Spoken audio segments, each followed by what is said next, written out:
No JBN de hoje, você vai ver que a Câmara dos Deputados aprovou uma medida provisória que cria o contrato verde-amarelo. O objetivo é estimular a geração de empregos. E nós conversamos com especialistas sobre como as pessoas com câncer devem lidar com a pandemia. Elas fazem parte de um grupo que precisa redobrar os cuidados. E a gente vai dar um giro pelo mundo para te atualizar sobre a situação do novo coronavírus. E vamos falar também sobre a importância de participar das celebrações mesmo de casa. Por isso, você vai ver que muitas paróquias têm adotado a prática das missas virtuais. O JBN de hoje já está no ar.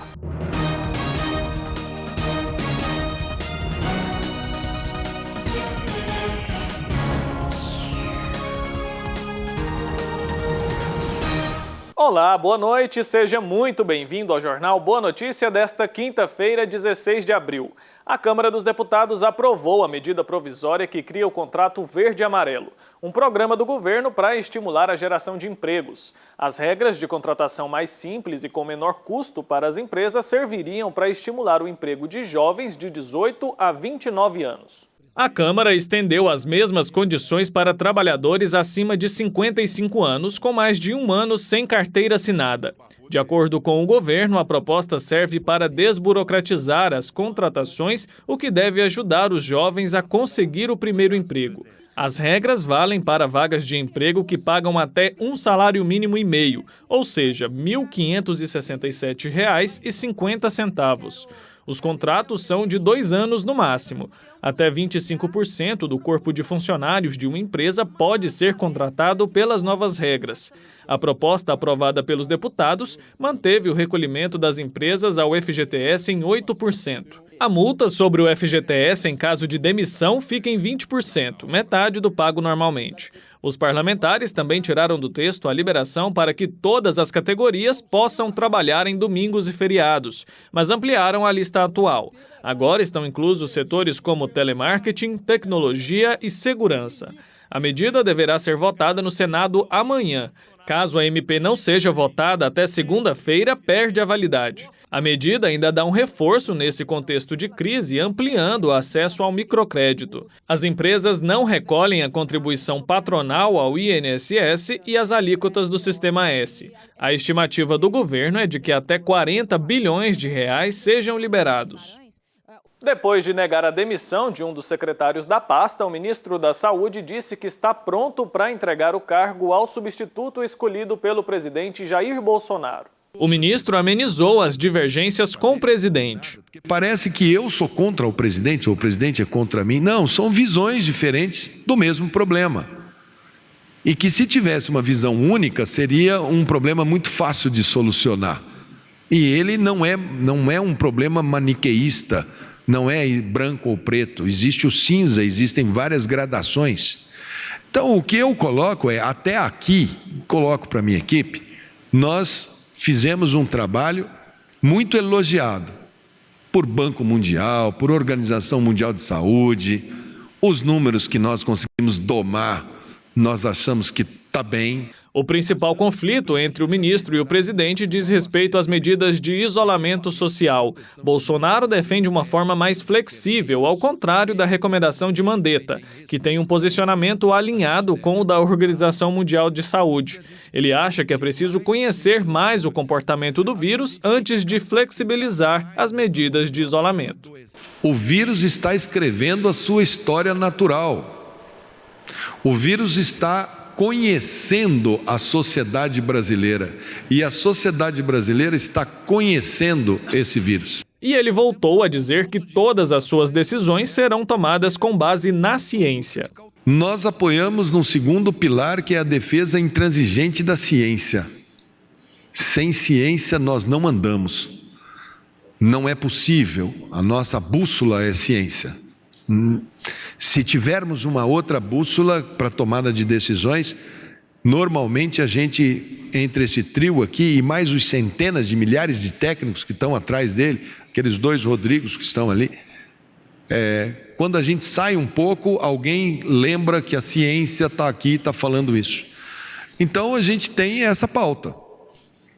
E essa pauta tem sido a pauta nossa, transparência total nos dados. a quem quiser, não tem nenhum dado aqui que seja diferente do que tem, e vamos conhecendo o vírus dia após dia. Nós não somos astrólogos, nós não fazemos previsões. Nós pegamos as informações e olhamos.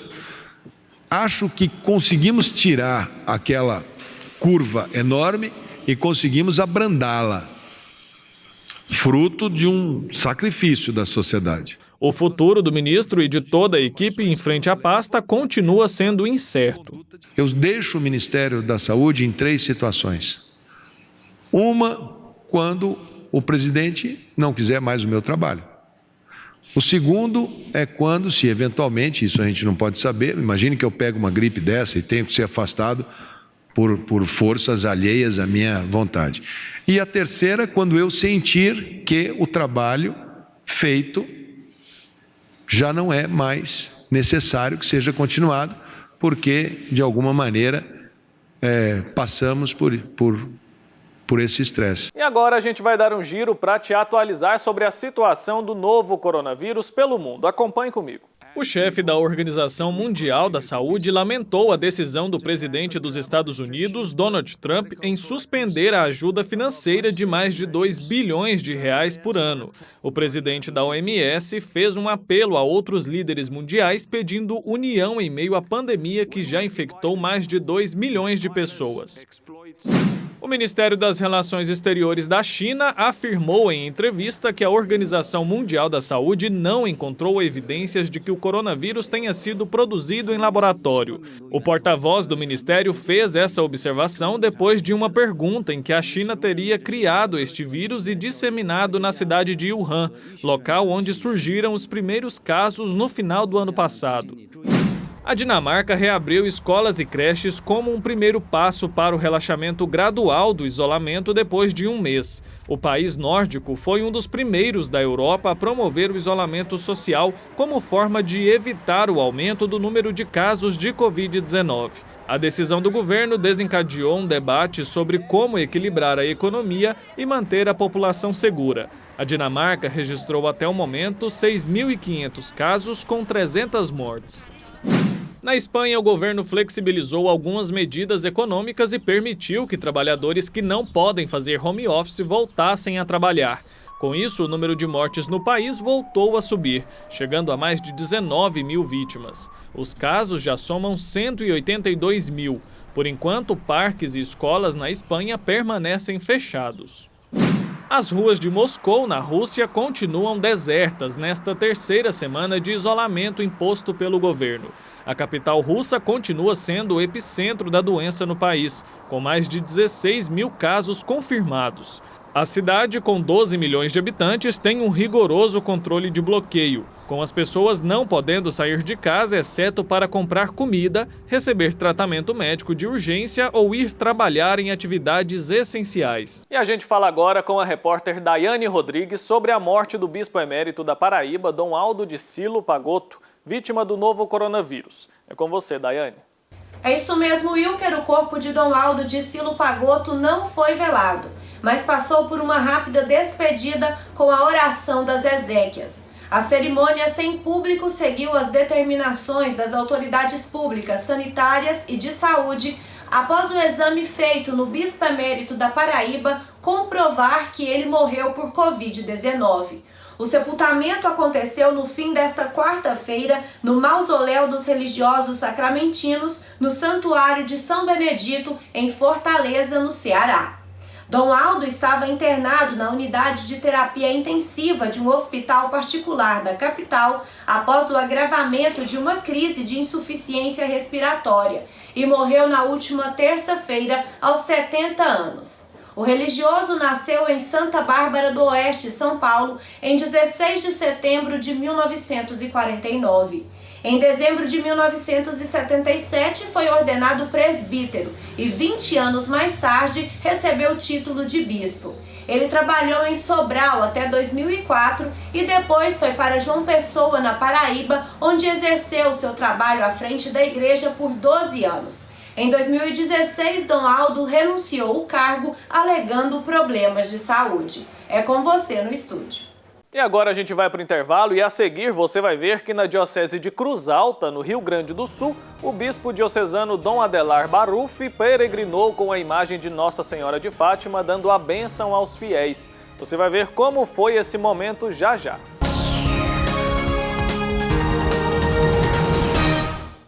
O amor do Pai Eterno está presente em todo lugar. E a missão da AFIP é levar esta mensagem adiante. E tudo isso só é possível graças à nossa união. Reze conosco, ajude a fazer o bem. Faça parte desta família de amor.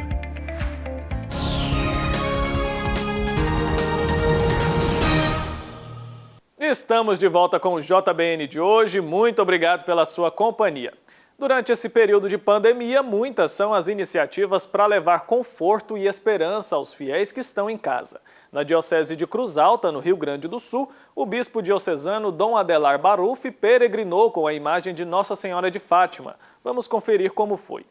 Logo após a missa de Páscoa transmitida pelo Facebook no domingo, Dom Adelar Baruffi, acompanhado de alguns padres da cidade, percorreu as principais ruas de Cruz Alta e diversos bairros, com a imagem de Nossa Senhora de Fátima, abençoando a todos em suas casas, pedindo a intercessão de Nossa Senhora para que proteja o povo contra o coronavírus. Dom Adelar deu a sua bênção especialmente aos hospitais São Vicente e Santa Lúcia, abençoando a todos os que têm como profissão o cuidado dos doentes. Encaminhados para a sua vida. Abençoai esse hospital, a Deus. No Asilo Santo Antônio, os idosos residentes estavam aguardando com lenços brancos nas mãos. Dom Adelar abençoou também o Presídio Estadual de Cruz Alta e muitos outros locais. Esta bênção se insere na programação local da consagração da América Latina e Caribe a Nossa Senhora de Guadalupe. A conclusão aconteceu no Santuário Diocesano Nossa Senhora de Fátima, com uma oração e bênção de Dom Adelar a toda a cidade e a diocese. Para Dom Adelar Baruffi, este foi um momento muito emocionante. Esse momento, nesta manhã, foi muito emocionante. Ao passar pela cidade, nas casas, onde havia o pano branco, onde as pessoas estavam esperando, onde estavam dentro de casa e que, ao receberem a bênção, também participavam deste momento. De fato, o nosso povo tem um olhar, tem um carinho muito grande, muito especial pela Virgem Maria. E quantas vezes, nos momentos mais difíceis, vem até o santuário, vem até aqui à frente da imagem, vem aqui pedir: olha por nós, a Virgem Maria, olha com o teu olhar de misericórdia, de bondade por cada um de nós. E a Virgem Maria é nossa mãe e ela nos toma nas suas mãos e leva até o Filho Jesus. Esse é o sentido. A nossa cidade de Cruz Alta, mas também a nossa diocese toda, né? Neste momento nós a colocamos sob a proteção da Virgem Maria e nós esperamos de fato, né, de que o coronavírus não atinja as famílias, não atinja as pessoas. Nós temos a proteção, portanto, da Virgem Maria, temos a força do povo de Deus, nós temos essa certeza de que nós temos a Virgem Maria que olha por cada um de nós. Que a Nossa Senhora de Fátima olhe por cada um e cada uma da nossa Diocese de Cruz Alta. No grupo dos brasileiros que estão mais expostos ao risco do coronavírus, há uma população específica que deve ter cuidado redobrado: as pessoas com câncer. O Pedro Henrique Rabelo conversou com um especialista e conta tudo pra gente. Acompanhe. Enquanto estamos todos nós dentro de casa o maior tempo possível, hoje eu tenho uma mensagem muito importante, principalmente para os nossos irmãos que estão no tratamento contra o câncer. No último dia 8 de abril, comemoramos e lembramos o Dia Mundial de Combate ao Câncer. Então hoje nós temos uma mensagem de um profissional da saúde, o Dr. Francisco Filho. Ele gravou uma mensagem sobre a importância desse momento. É essencial que estejamos dentro de casa, evitando aglomerações. Mas e os pacientes que estão nessa luta contra o câncer? O que eles devem fazer? Quais as recomendações específicas para eles? Então, vamos escutar juntos o que o Dr. Francisco gentilmente gravou para nós aqui na TV Pai Eterno. A primeira recomendação é que você não suspenda seu tratamento. Suspender o tratamento nesse momento sem o consentimento do seu médico é muito arriscado, essa doença é muito perigosa, a gente sabe que o câncer ele pode realmente trazer algumas consequências se esse tratamento for suspenso, então não suspenda seu tratamento. Pacientes que estão fazendo tratamento que abaixa a imunidade, principalmente a quimioterapia venosa, esses pacientes têm maior chance de evoluir com complicações, então tem que ser tomado mais cuidado com esse tipo de paciente. O isolamento é muito importante. O isolamento social hoje é o que diminui o contágio desses pacientes. Então, você que mora com alguém que está fazendo um tratamento oncológico, ou você que está fazendo um tratamento oncológico, deve evitar realmente de ter contatos, fazer o isolamento social, que é muito importante. Você que pode ficar em casa, vai ficar em casa, mas o paciente oncológico muitas vezes tem que se dirigir ao hospital, tem que ir em consultórios, evitar aglomerações, ou seja, levar o mínimo de acompanhantes possível, ficar o mínimo de tempo possível dentro da unidade.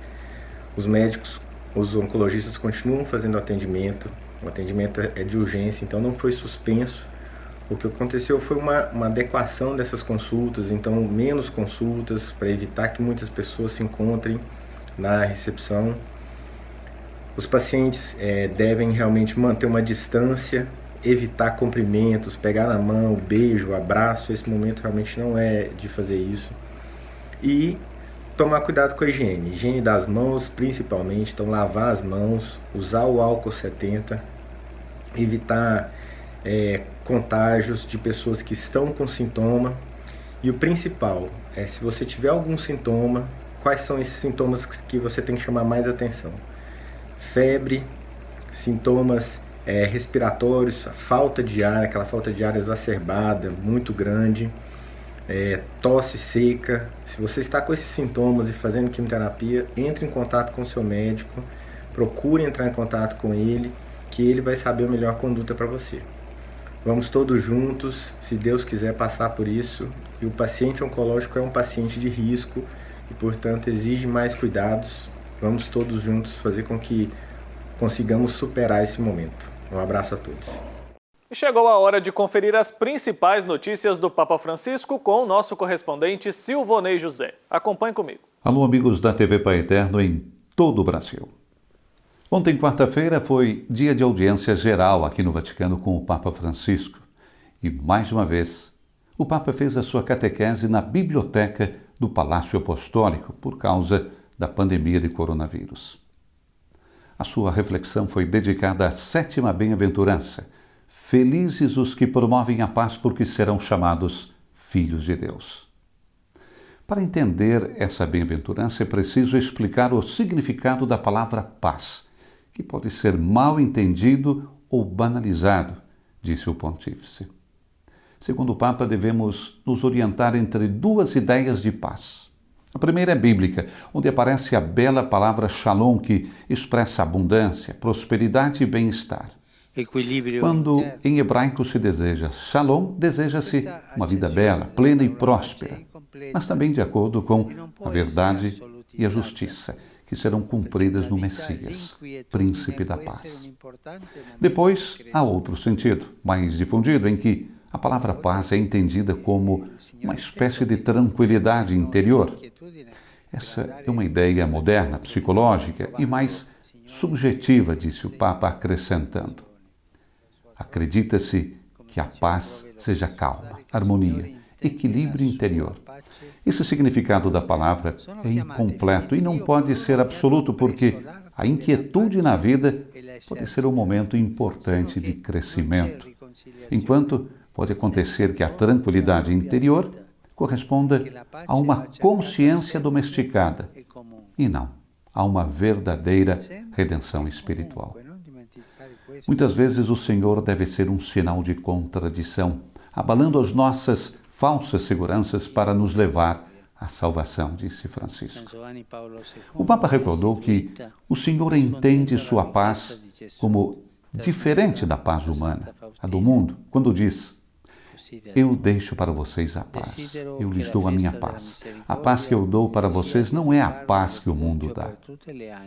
A seguir, o Papa nos convidou a fazer a seguinte pergunta: como o mundo dá a paz? Se pensamos nos conflitos bélicos, as guerras normalmente terminam de duas maneiras: com a derrota de uma das partes ou com os tratados de paz. Só podemos esperar e rezar para que esse segundo caminho possa sempre ser seguido. No entanto, devemos considerar que a história é uma série infinita de tratados de paz desmentidos por guerras sucessivas ou pela metamorfose dessas mesmas guerras em outras maneiras ou em outros lugares. Em nosso tempo, uma guerra em pedaços é travada em vários cenários e de maneiras diferentes. Devemos pelo menos suspeitar que, no contexto de uma globalização composta, sobretudo de interesses econômicos e financeiros, a paz de alguns corresponde à guerra de outros. Esta não é a paz de nosso Senhor Jesus Cristo. Como o Senhor Jesus dá a sua paz? Pergunta ainda Francisco. São Paulo diz que a paz de Cristo é fazer de dois um, para cancelar a inimizade e se reconciliar. E o caminho para realizar essa obra de paz é o seu corpo. De fato, ele reconcilia todas as coisas e dá a paz com o sangue de sua cruz. O Papa concluiu sua catequese dizendo que a verdadeira paz e o verdadeiro equilíbrio interior jorram da paz de Cristo, que vem de sua cruz e gera uma nova humanidade encarnada numa infinita multidão de santos e santas, inventivos, criativos, que delinearam sempre novas maneiras de amar. Esta vida como filhos de Deus, que buscam e encontram seus irmãos pelo sangue de Cristo, é a verdadeira felicidade. L'umanità non troverà pace finché non si rivolgerà alla sorgente della mia misericordia. O Papa presidiu a missa na Casa Santa Marta, no Vaticano, na manhã de ontem, quarta-feira, da oitava da Páscoa. E na introdução, Francisco dirigiu seu pensamento aos anciãos. Rezemos hoje, disse ele, pelos anciãos, especialmente pelos que estão isolados ou nos abrigos de idosos. Eles têm medo de morrer sozinhos. Vem essa pandemia como uma coisa agressiva para eles.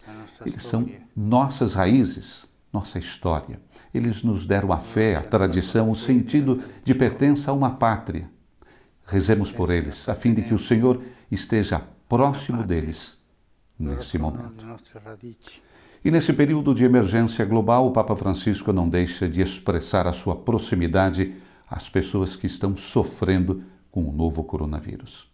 Na última terça-feira, o pontífice ligou para o cardeal Timothy Dolan, arcebispo de Nova York, manifestando a sua preocupação com a evolução da pandemia nos Estados Unidos e, em especial, naquela cidade. Em comunicado, o cardeal afirma que o Santo Padre ligou para ele para expressar a sua preocupação e proximidade a toda a população de Nova York, em particular aos doentes. Cardeal Dolan refere ainda que o pontífice está rezando pelos médicos, pelos enfermeiros e todos os agentes de saúde, e também pelas autoridades civis, sacerdotes, religiosos e leigos. O arcebispo, por sua vez, agradeceu ao Papa pelo gesto, garantindo as orações da população de Nova York, por ele e pelo seu ministério. Até o momento, nos Estados Unidos morreram mais de 26 mil pessoas em decorrência do coronavírus. E ainda ontem, Francisco aceitou uma renúncia e fez 2 nomeações para o Brasil. Na Bahia, o pontífice aceitou a renúncia da diocese de Rui Barbosa, apresentada por Dom André de Witt, nomeando Dom Estevão dos Santos Silva Filho como novo bispo. Já no outro extremo do país, o Papa nomeou o bispo da diocese de Erechim, Rio Grande do Sul, padre Admir Antônio Mazzali. Nossos parabéns a Dom Estevão e a Dom Admir por esta nova missão. De Roma, para a TV Pai Eterno, Silvana e José. E esse foi o JBN de hoje. Muito obrigado pela sua companhia. Lembrando que amanhã nós estamos de volta e é claro que eu conto com você. Até lá!